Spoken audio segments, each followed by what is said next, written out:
This is what happens when you don't know the facts. Here's the thing about misinformation. It always gets exposed. You should never have your bank account in your name, and you should never have your assets in your name. If they are a target. I'm going to give you a quick backstory. This is Edward Collins. He messed with the right one today. He does reviews of people's financial informational videos, and he did a review of my video, and his assumptions got it all wrong. So I'm about to give you guys some game that is very high level information on how to utilize trusts and truly own nothing and control everything. So stick around for this whole video. It's going to be kind of long. Check it out.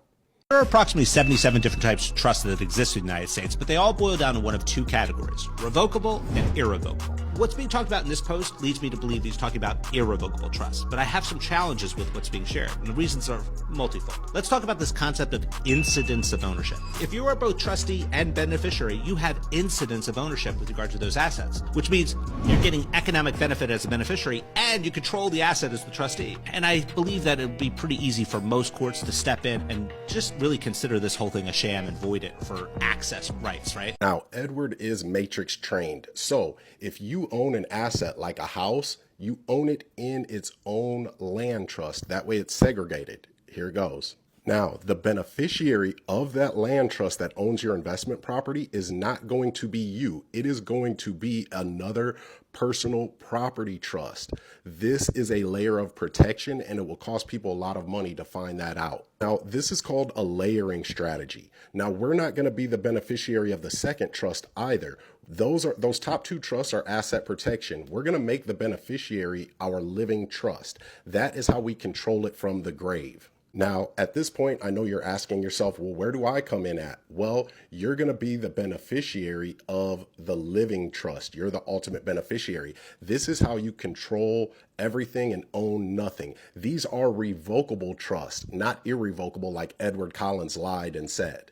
Okay, Edward Collins didn't lie. He just missed the point entirely. We use asset segregation. I'm not trained by the matrix like Mr. Collins is. So since these are revocable trusts, our trustee holds title. We're going to use someone different as our trustee, but we control the trustee and what they do. Now, you're probably wondering, okay, well, if the trustee holds title, where do I come in? Well, look, you're going to sign a management agreement with your trustee for each trust that owns an asset. This allows you to do everything that an owner would be able to do with that property in terms of leasing it, renting it out, even collateralizing it. So again, this is high-level expert strategy, asset segregation. So Edward Collins, while he's good, this is a different level. Okay, this is where it gets good. Now, since you signed a management agreement with the trustee of each of the trusts,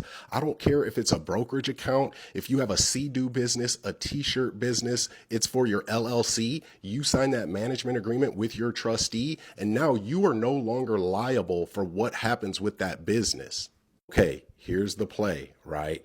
The profits, since you signed a management agreement with your trustee of these trusts, now the profits, all money, are paid to you as the manager of the interest of the trust, paid to you as agent. All the money goes to you, your name as agent. Well, we set up a separate bank account trust that no one knows of their existence. It's amazing.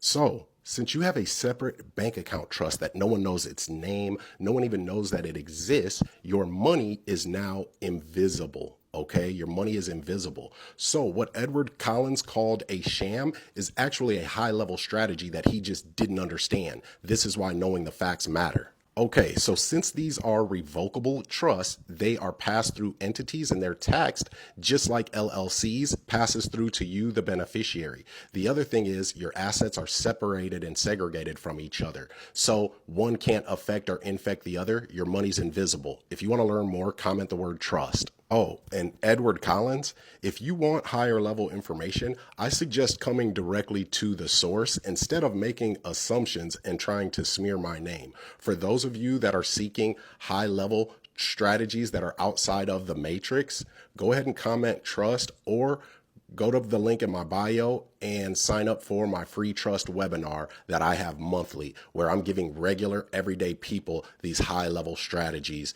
not charging tens of thousands of dollars like my friend here.